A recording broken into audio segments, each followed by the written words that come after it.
Hey guys, welcome to my channel. I hope you're all doing very well. So I just watched Hawkeye episodes 1 and 2. Let's talk about it.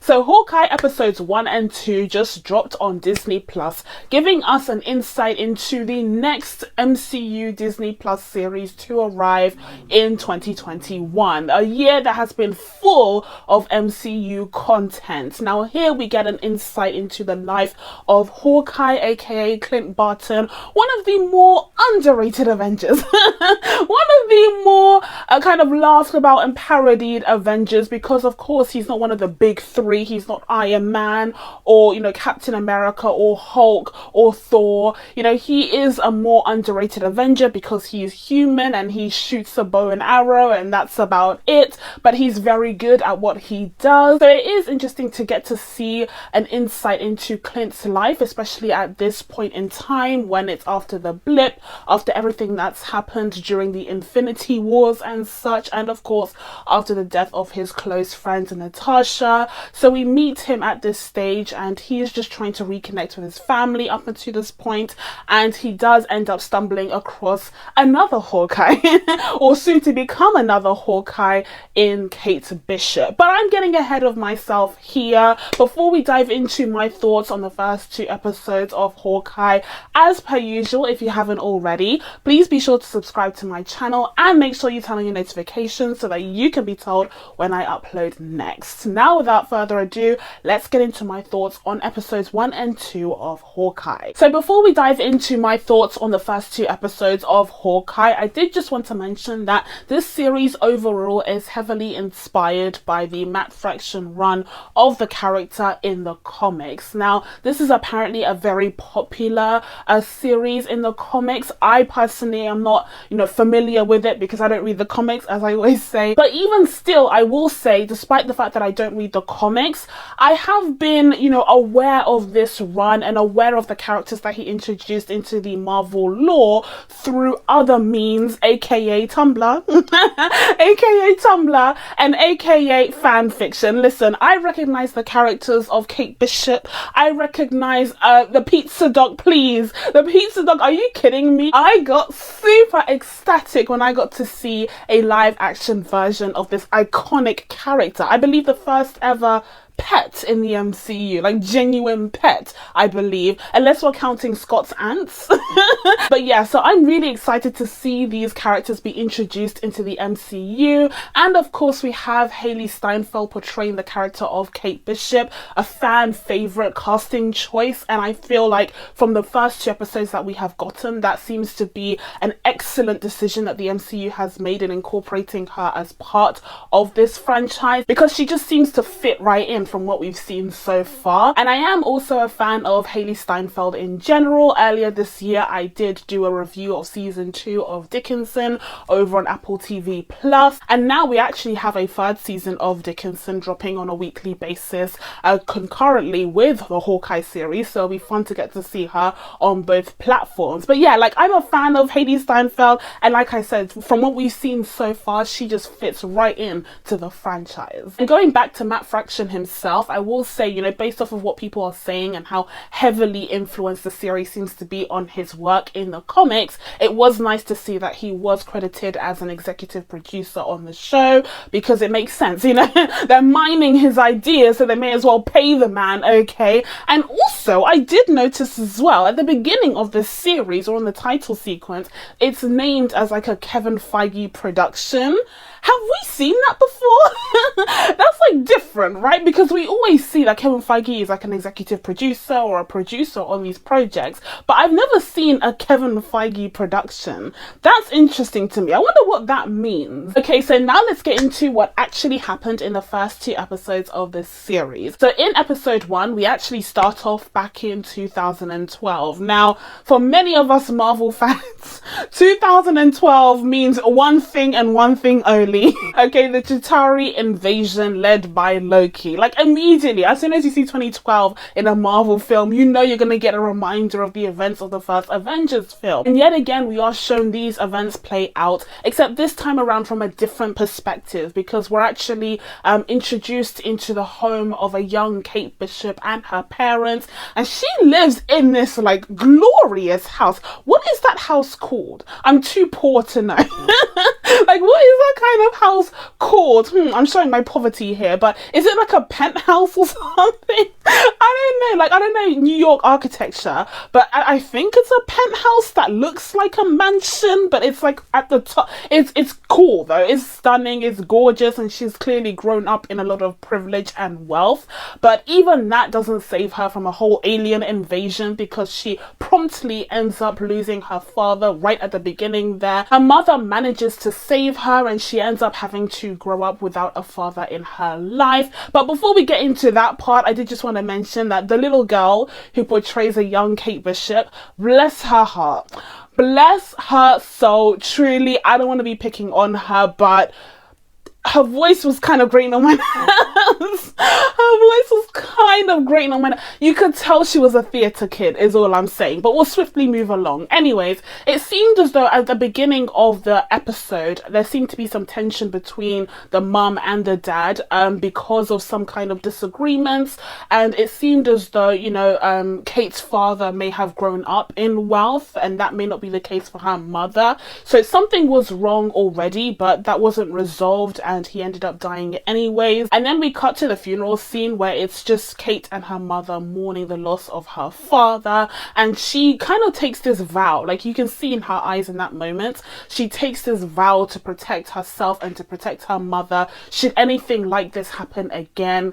And you can tell that that's the moment where she decided to pursue archery on a serious level, as well as, you know, learning how to fight and learning how to basically be a hero. And also that was of course inspired by I actually forgot to mention, yeah, she saw Hawkeye save her. That's what happened. I literally almost forgot to mention on his own show. How embarrassing. Okay, let me just give him the spotlight that he deserves here.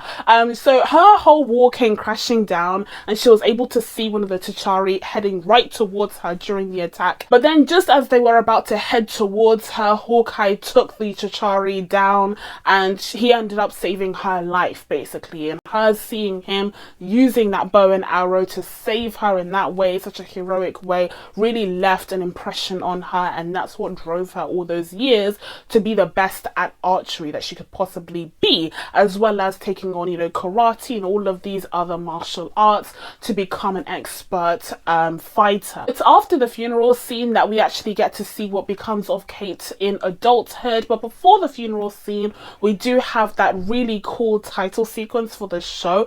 I love that title sequence. I think it's so sick. I think the music is excellent. I think the graphics are brilliant. I really enjoy the title sequence, and I really enjoy the overall theme of the show, which is purple. Purple's one of my favorite colors. I'm gonna have so much fun coming up with purple looks for this show. Although I will say I don't have many purple clothes, so like that's going to be a struggle. But as I said, after the title sequence, we get to meet Kate when she's an adult, and she seems to be wasting her gifts and talents basically, because she has this bet with her friends that she can strike the bell in the bell tower of her college, I'm presuming, and she ends up hitting the bell but then breaking down the whole tower, and it's like an oopsie moment, which one demonstrates just how skilled she is at this point in her life, but two also demonstrates that she's, you know, kind of messing around a little bit. She's not serious at this moment, and perhaps when she's been given more responsibility she'll rise to the task, and that's perhaps where we're seeing her character arc go throughout this series. And then because we're in the present day, or more specifically in the present day during the holiday season, we actually get some scenes of New York, okay, a Christmassy New York, and then we get to Broadway where there seems to be some kind of Rogers the Musical little situation going on. Now, we saw glimpses of this in the trailers, but we didn't get to see the entirety of the show, and here we get even more footage of the actual show itself, the musical itself, and it is a replay of the 2012 attack, the 2012 battle, the events that took place in the first Avengers film.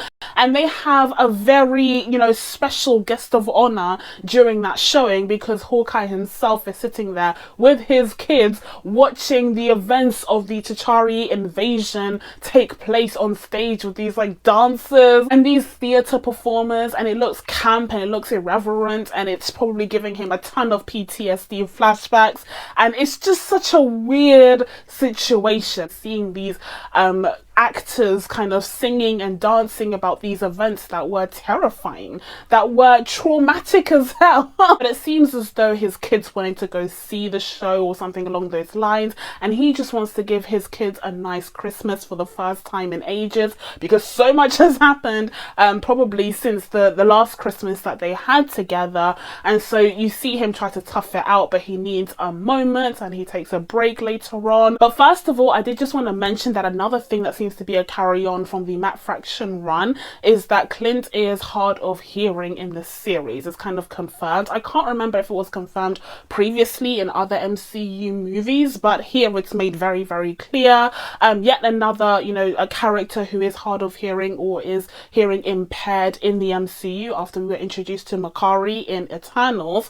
But this time around, Clint seems to have some of his hearing retained, but he uses a hearing aid that he sometimes switches off to kind of, get out of this this disastrous moment that he's seeing in front of him, aka the play. And again, I found that really interesting, especially later on where Kate asks him how he lost his hearing to begin with, and there's just this like quick montage of him being close to explosions and guns and all sorts of loud noises that would impact your hearing. I just think that was a really clever way of demonstrating how this could have developed in the character, whilst at the same time giving us yet another example of a character that has a hearing impairment but is still a superhero in the MCU. But in the first couple of episodes of Hawkeye, even though this character has been made fun of for the longest time, and there have been so many sketches and parodies about how useless Hawkeye is alongside his other more powerful Avengers, but in these couple of episodes we do get to see how a lot of the New Yorkers do respect Hawkeye. A lot of them see him as a celebrity, and some of them want to show their gratitude towards him by giving him,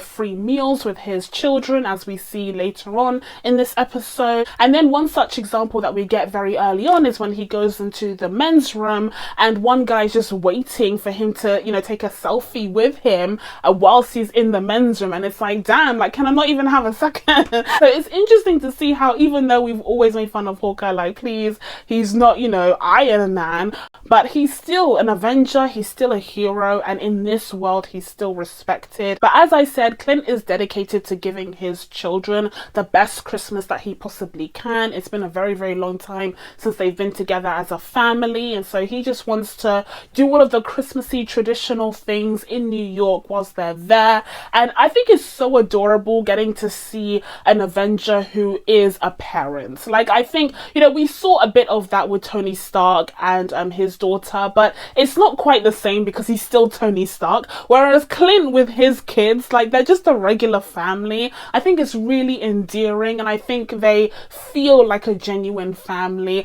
I think Nathaniel is adorable.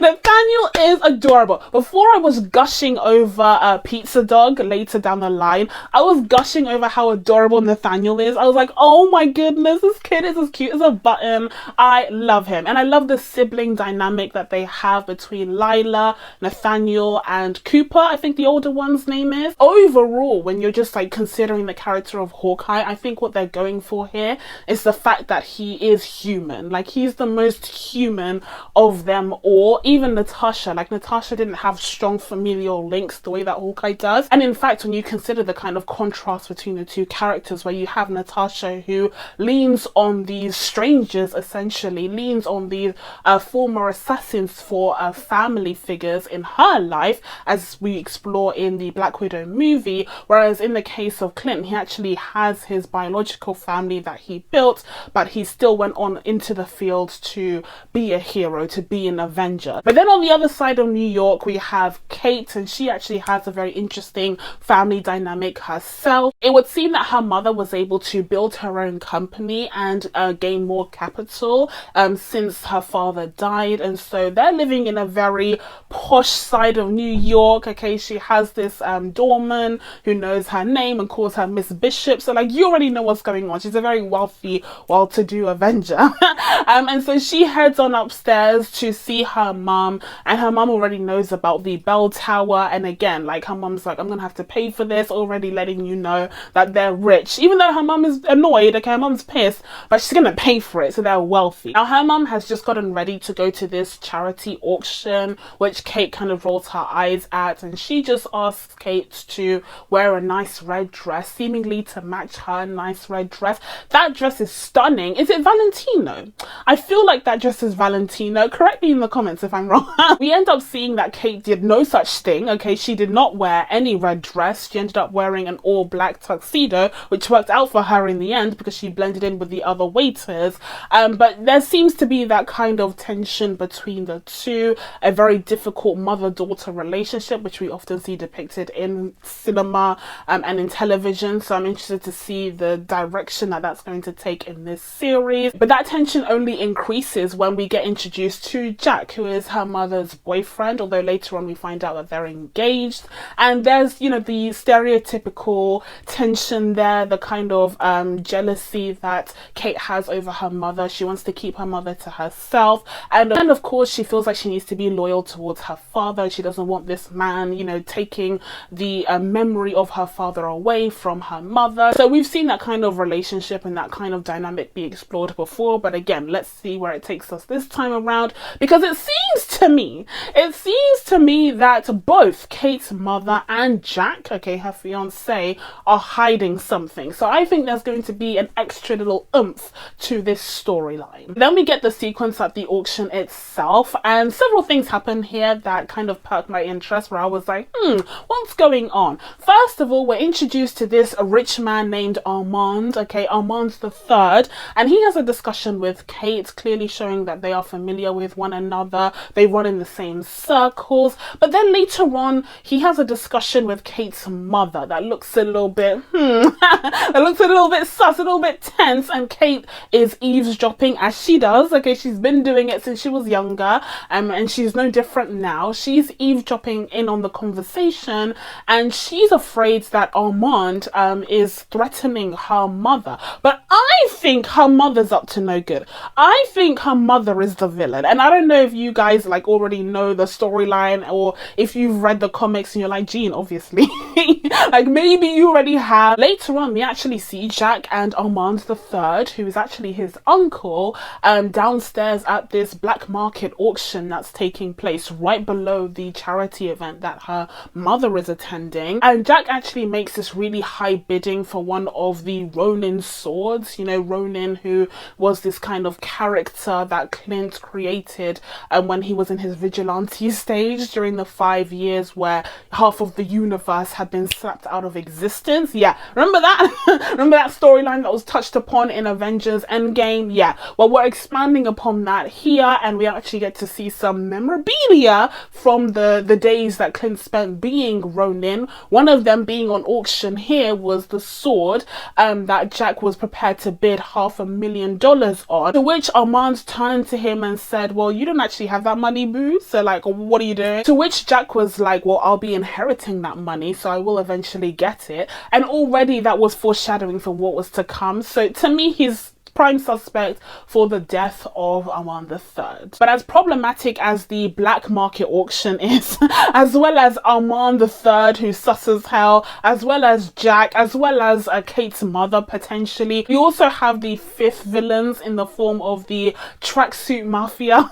And they actually end up interrupting the auction, and it turns out they want to steal this watch, which seems to be from the Avengers compound. Perhaps it's a Tony Stark watch. Maybe it's similar to the watch that Peter Peter Parker had in a Spider-Man Far From Home, maybe. Now this secret auction ends up going south because of the fire, and so everyone has to be evacuated, and Kate actually ends up saving the pizza dog while she is being chased by the tracksuit mafia. So, you know, all hell breaks loose at the end of the episode, but she actually ended up putting on the Ronin suit while she was trying to fight against the bad guys, and so they're under the impression that she is Ronin while she's fighting them, and Ronin strikes fear into all of these bad guys' bones because apparently during the snapping Clint went on this one-man mission to take down all of these crime bosses. We saw footage of that again in Avengers Endgame, and so the suit has a legacy to it. The suit strikes fear in a lot of these criminals' hearts, and so when Kate puts on that suit, even though it's to protect her own identity, she's actually taking on the identity of Ronin, which is even worse. And so because of all of the hullabaloo, Clint ends up seeing the incident play out on TV, and he manages to find Kate, and he's just about to whack her. He's just about to punch her in the face until the very last minute when he realizes that it's just this young girl. But the two finally meet. The two Hawkeyes finally meet at the end of the episode, and we swiftly move on to the second episode that is slightly less eventful, but still we get to see the two interact with one another. We have Clint trying to look out for Kate whilst also trying to get a hold of that suit, so he has to go back with her to her apartment, her kind of makeshift apartment that she has, that apparently she inherited from her father, and it was a really cool place, by the way. Only for the tracksuit mafia, who had managed to track her down, to throw a bunch of Molotov cocktails through her window and set her place on fire. So now Clint has to prioritize getting everybody out alive, and the suit stays behind as a result, and they head off to Kate's aunt's place where they form a plan of action. Actually, before heading off to her aunt's place, they do actually end up at some like corner shop where they get some supplies, and that's basically just like bandages and, you know, plasters and like rubbing alcohol and stuff like that. And to me, this is like yet another thing that plays into the theme of, you know, Hawkeye being the most human of the Avengers. Just seeing him in a corner shop just buying these supplies, it's just so surreal, but it's realistic at the same time. I love the fact that the series is exploring this hero from that perspective, from a very human perspective, because, you know, instead of shying away from the fact that he's just a human being with cool skills, the show is actually embracing that and seeing it as something that's extra inspirational, especially to someone like Kate,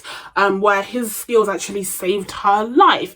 And so seeing him just kind of shopping for these supplies, I mean, she's fangirling the whole time. She's fangirling the whole time, like, oh my god, it's Hawkeye. Her whole thing was inspired by him, so this is a big deal. And in fact, the previous episode is even called Don't Meet Your Heroes. I think episode 2 should have been called that, actually. I think that's a more a better representation of the themes that are explored in episode 2. But anyways, episode 1 is called Don't Meet Your Heroes, so again, you have that re-emphasis of Kate, you know, looking up to Clint, and he kind of disappoints her in terms of he's not doing anything flashy here. He just wants to get the job done, but at the same time, he doesn't want to leave her on her own. Like, he does want to make sure that he's taken care of. Again, that's that kind of fatherly instinct, I think, that's kind of kicking in, where he may see Kate as, you know, like his daughter, like around about his daughter's age. He even asks her how old she is, and she says she's 22, and when he guessed she was 18,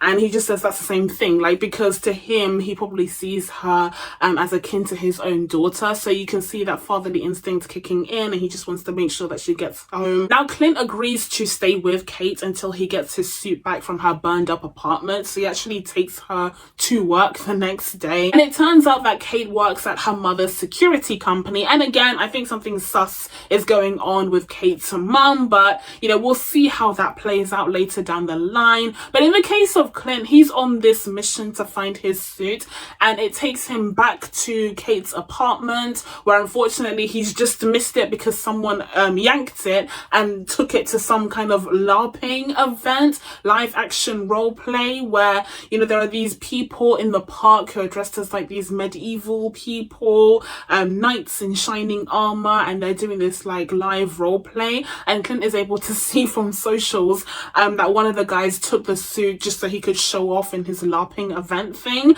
And so he goes off and does some LARPing and then manages to get his suit back. And like, it's cute. It's fun. It's fun. Like, you know, it's cute. This series overall is pretty low key from what I'm getting so far. You know, the scene with the Chitauri and everything that happened in 2012 was like the biggest thing that we see in these 2 episodes. But everything else is pretty low key. We're dealing with street crime here. We're not dealing with aliens or gods or anything. I mean, it makes sense because the character that we're exploring here is Clint Barton, aka Hawkeye. So we're not expecting anything to be, you know, on a galactic level. But yeah, it's very low key. It's giving, you know, Marvel Netflix, okay? I think it would be right at home with the Marvel Netflix shows like Daredevil, Luke Cage, Jessica Jones. In fact, the apartment that Kate's aunt apparently lives in reminded me of the apartment that Jessica Jones lived in. Is it just me? Is it just me? I'm pretty sure that's the same building. I've seen that hallway before.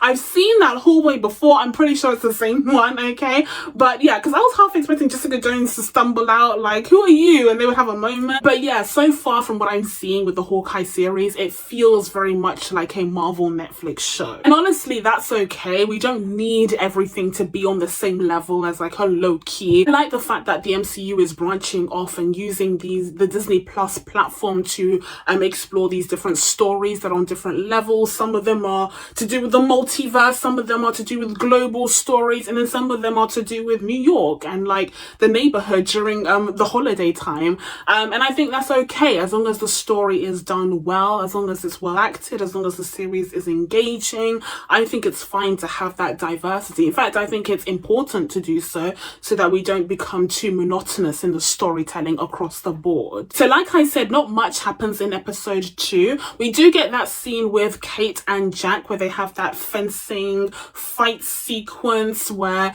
you know, Kate is just trying to bait him basically into telling the truth and showing her mother that Jack is hiding something, the fact that he killed his uncle.